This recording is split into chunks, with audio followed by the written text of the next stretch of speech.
There needs to be a bit more understanding of what a child actually needs, rather than it just being, well, you got a roof over your head and you got a couple of people to feed you. What more do you need? If you just said to me, like, how's everything? Okay. The child may not be able to articulate anything else, you know?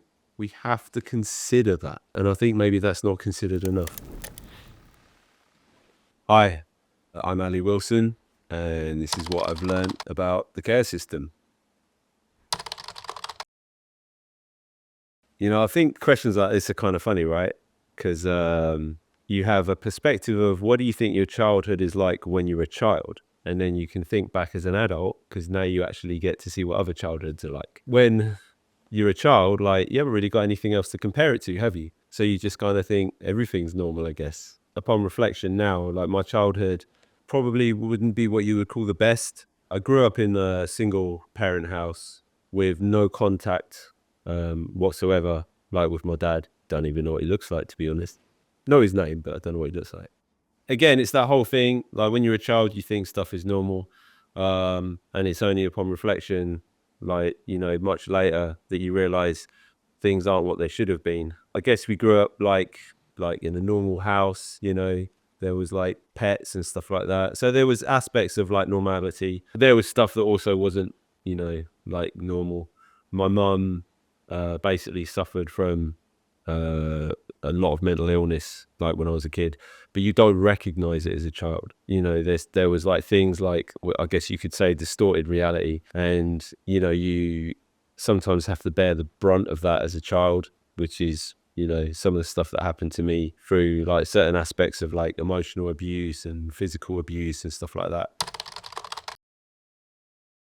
The care that I ended up in was foster parents. And I had like a couple of sets of foster parents.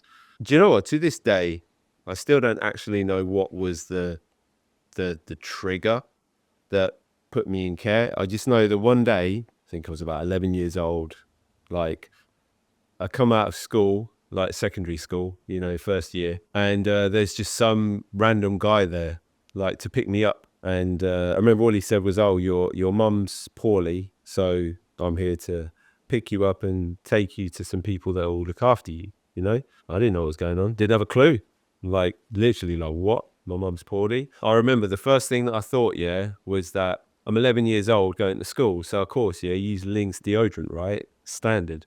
And my mum hated it. And so my first thought was that, like, my mum had got ill from me using Lynx deodorant spray. So, you know, that wasn't the case, right? But actually what had happened was, like, my mum had been put in like a mental hospital. And so that meant that I was put into like foster parents, foster care. I have no idea. I literally have zero recollection of that. Like, my hometown was Reading. Honestly, I'm like, I have no idea. I can't remember anything about the, like, of either of the foster homes. Can't remember anything. Like, not one bit. It's really interesting to be asked that and then sit there and think about it and just be like, wow, I have like absolutely no memory of like where they were. Yeah, I had like an older half brother. He would have been like, you know, early 20s when I got put in. But the only thing I can think of is, I guess, that he didn't want to look after me. That's that, right? It's not a question I've ever asked. You know what I mean? It's not anything I know. I can only assume that my first foster family, like, they were really nice. That they were a bit of like a younger couple. They were really like reasonable. They were really like, you know, just like evenly tempered people. And they were really caring. They were just lovely to be around. You know, like, just a very chilled environment, which was like wonderful. I remember their house being like nice. I don't remember like really much of anything else. I remember them as people in my memory, but in terms of like any of the details of like the location or like the actual details, there isn't really any of that. But yeah, the first foster family, they were nice people. Do you know what? That's a really good question, because I'm not sure that was ever explicitly explained. I think it was more just along the lines of like, this is the situation now. And then at some point, like, I was taken to visit like my mum, like in the mental hospital, I think I had like a few visits like over the course of time. I think it was just sort of like, yeah, these are the people that are going to look after you. I don't even think I had it in my head explicitly that I was in the care system. Only at my school. Some of the other kids, funnily enough, they were kids that like had what you would call behavioral problems. When they heard that I was in foster parents, they wanted to find out who they were. And the second set of foster parents that I had, like they weren't nice people like the first set. They weren't like abusive or anything like that, but they just weren't nice people to be around. They were like just grumpy and like shouting and that sort of stuff, and just like not the sort of people that you want to have a normal conversation with. And I remember like this boy in my school, I think he might have been like the year above, he found out I was with those foster parents, and he just come up to me one day and goes, "Oh yeah, like she's a cunt, isn't she?"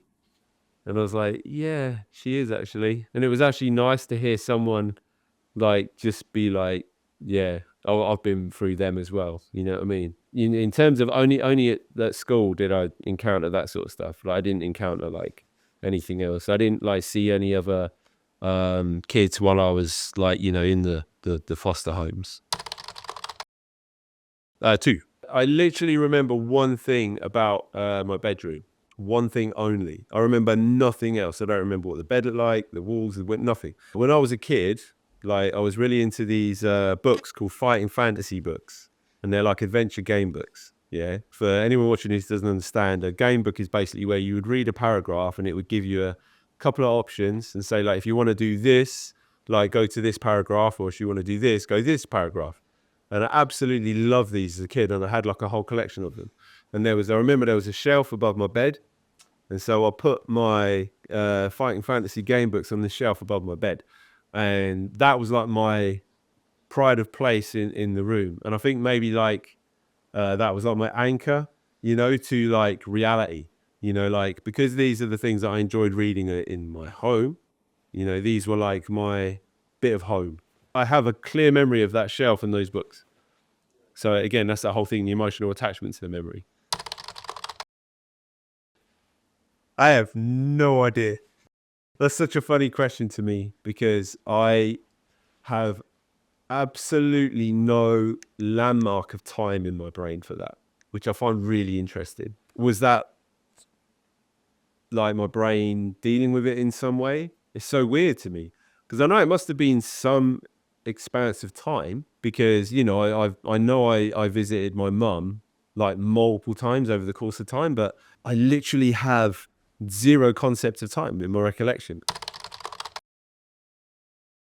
I was like very socially awkward at that age.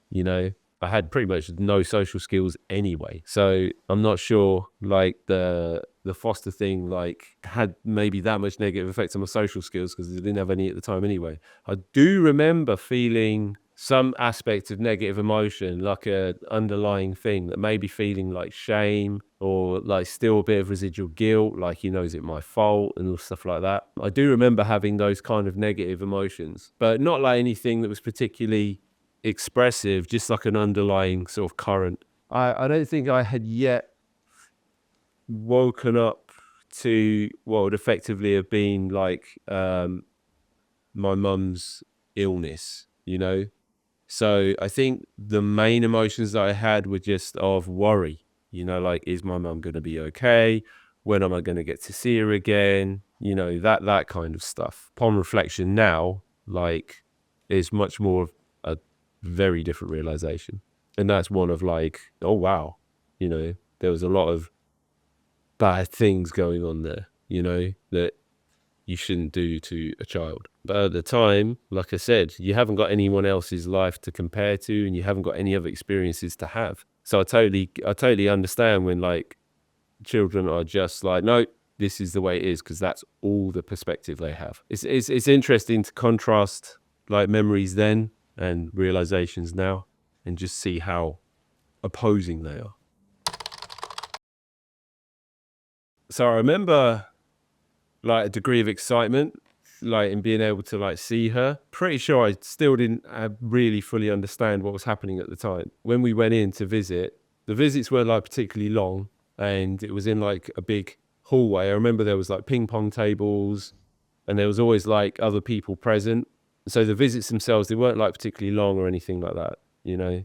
I just remember like, I guess, excitement and relief that my mum was okay. I think, yes, that was the general assumption. I do believe it was communicated to me that it would be time.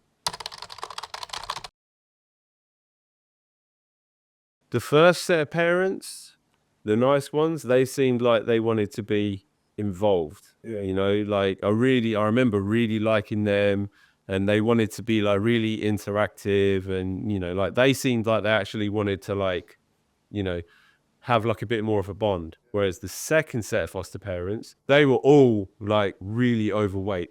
One of my defining memories was like, I remember them force feeding me at dinner. Not like physically force feeding me, but you know, there was just this emotional pressure. And like, you know, they would have like meat with like these horrible bits of gristle on.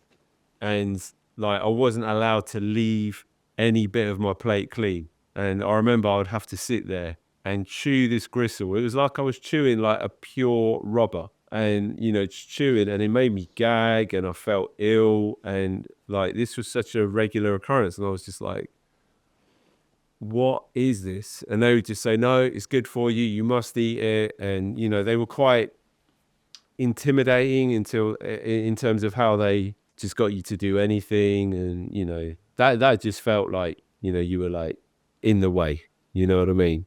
Like you just, yeah, it was yeah, it wasn't fun, it wasn't a nice environment, you know. I don't remember talking to anyone ever about my experiences. As far as I'm aware, the only time like there were social workers was like when they picked me up to take me to visit. Aside from that, I literally don't remember like any. The thing is, though, is my memory could be like missing that there was, but I don't remember anything notable, like, you know, like anyone asking me or anything like that.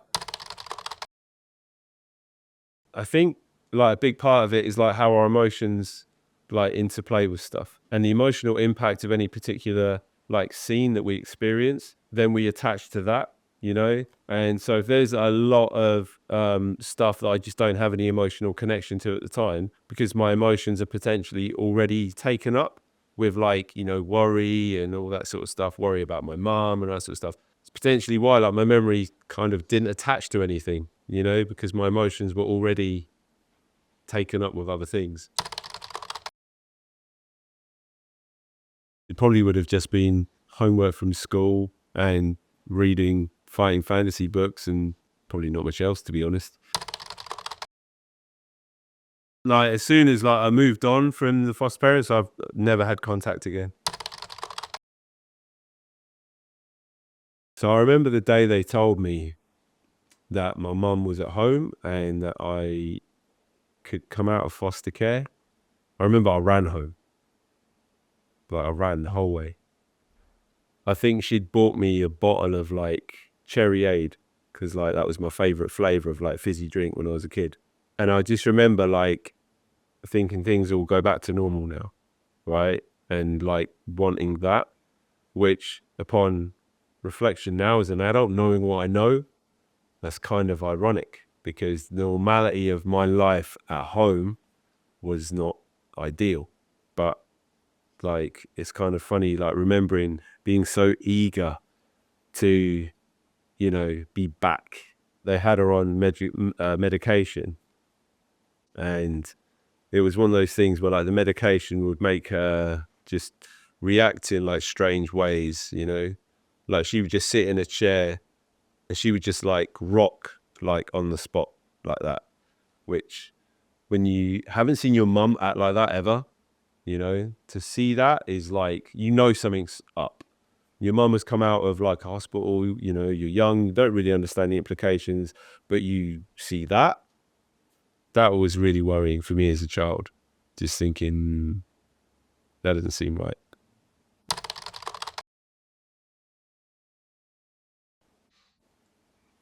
Wow, that's a question. Uh, hmm. Wow. I don't know. I have no idea how to answer that question. I don't say I don't know with such clarity normally. Normally, I've got at least some idea of something. If I think now about stuff that I was put through, I would maybe potentially think, no, that wasn't the right decision. But then as a child, at the same time, remembering how happy I was to be returning home to my mum, there's a thing here. Like, how do you weigh those up? And I don't have an answer to that. If you could take the good without the bad, that's obviously what you want, but that isn't what happened. I wouldn't even narrow it to foster care. Like, I would think that, like, what people should know about more is just how much things affect children generally. Even though, like, my second lot of foster parents, like, weren't pleasant people to be around, like, I wouldn't necessarily say that it was, like, that bad of an experience. You know, they didn't, like, beat the shit out of me. You know, they didn't do anything like that. They were just, like, not nice people to be around, you know? I think it's more like, rather than it being in foster care, it's more like what is being imprinted onto the child, like in any environment, in any situation. You know, like I said earlier, children really do not have a secondary perspective. I mean, we don't really have a secondary perspective as an adult, but we can guess, you know, and we can kind of like understand that there are other perspectives.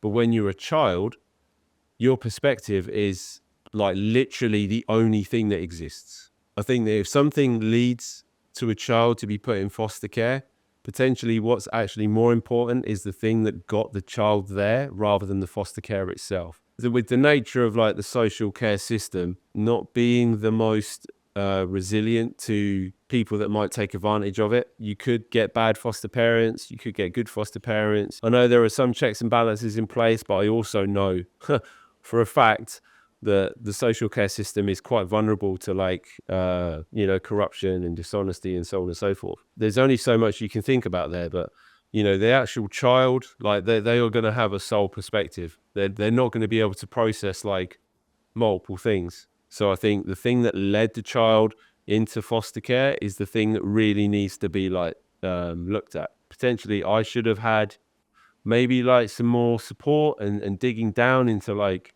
what had happened to me as a result, because like what my mum went through, they dealt with through that. But as long as I had like a roof over my head and some people feeding me, that seemed to be, oh, that's that box ticked off. So maybe that's the answer. We've got there eventually in a roundabout way. Maybe there needs to be a bit more understanding of like, you know, what a child actually needs, rather than it just being, well, you got a roof over your head and you got a couple of people to feed you. What more do you need? A child might not be able to articulate this though. You know, if you say to a child in that situation, if you just said to me in that situation, like, how's everything? Okay.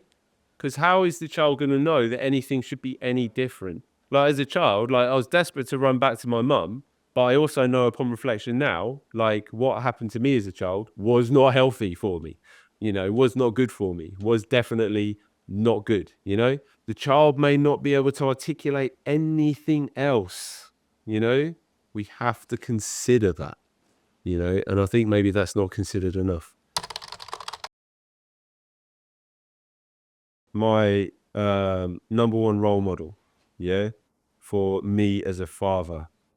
And this is kind of funny, but it's absolutely true, right?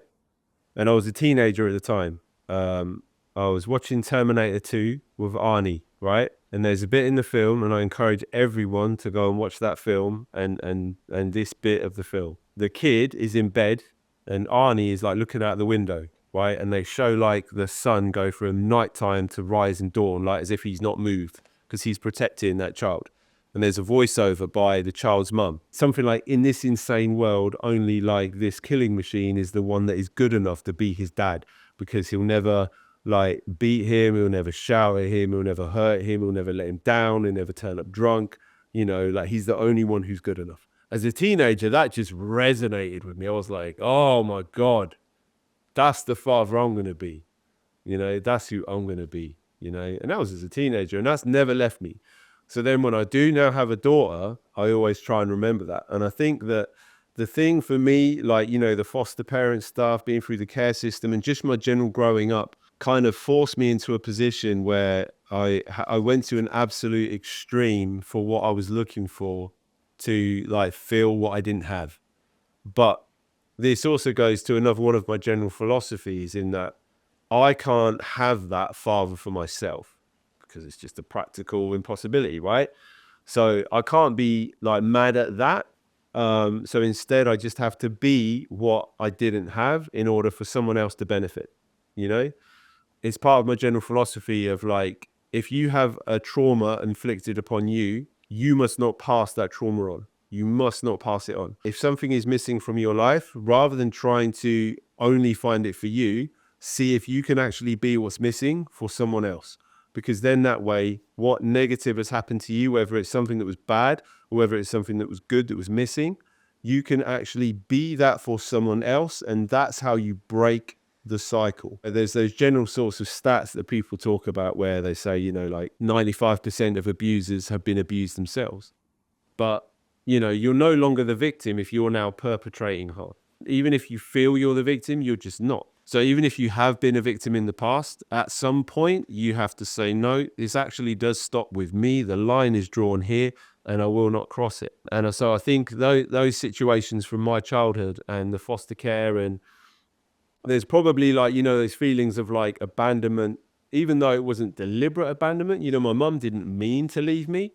Like, she was put in a place, right? But obviously my dad wasn't there. So, my dad had abandoned me. So there's all of this sort of stuff, which as a child, how do you even say any of this? You don't. You can't. You might not even know that is what you're feeling. You might just be like, and that's it. If you get to the point where you can articulate it as an adult and then start to use like reason along with your emotions to then be like, you know what? Rather than me always searching for the thing that I've got missing, why don't I actually be the thing itself? Surely that should be what learning is about. That's what lessons are for. They're not just for us. They're for us to pass on. So that means as a result, I'm an amazing father. Like, you best believe it. Like, seriously, like, I'm an amazing dad. And like, thank you, Arnie, for being like a role model to me. Anytime I feel like my own sort of, say, emotional, volatile stuff, which we all have, right, start bubbling up. No, you got to remember. The Terminator wins out here. The Terminator is the only role model, that fits the bill, right? And so then we go back to that, and honestly, it works the charm. There's a whole bunch of things there, really. I think care is like a part of like the whole childhood experience for me. Like, I think one of the things, like, you could answer this question in a number of ways. Like, what have I learned about, how to be as a human being? Like, and, I would say like the answer to that is to be calm, right? Because whenever I see like people being emotionally volatile, they don't realize the impact it has. The reason that is like something that comes from the care thing is because I remember the positive vibes that I got from the first lot of foster parents, and they were calm. The second lot of foster parents, they weren't calm. They weren't like crazy, but they weren't calm. The total like sort of like emotional experience as from a child's perspective was so radically different. So, that from a personal point of view, it's that like calm wins out, so that you don't pass on like bad emotional negative vibes to other people, especially children. From a wider point of view, from a systematic point of view, I think that the social system is too vulnerable to like, corruption of any level, whether it's people just not caring all the way to people like lying and being dishonest. I think the social care system like is just too vulnerable. On a positive note, all the stuff that I've been through, has given me a huge amount of experience and tools to be able to reflect upon in order for me to have like basically a lifetime of study and work, so that I can then think about how I can benefit my own emotions, my daughter's emotions, and anyone around me. Because I believe that, like, I believe in emotional wealth more than anything else. And so I think, like, coming through, like, the care system, where emotional wealth becomes like a thing they read just off the face of something and tick a box. And you realize, whoa, actually, like, your emotional wealth is like the one thing that determines your quality of life above all other things. I wouldn't wish my experiences on other children, but at the same time, as like a set of experiences to give me, like, something to draw upon, and the place where I am now in my life, like, maybe I'm one of the lucky ones. I'm Ali Wilson, and this is what I've learned about growing up in care.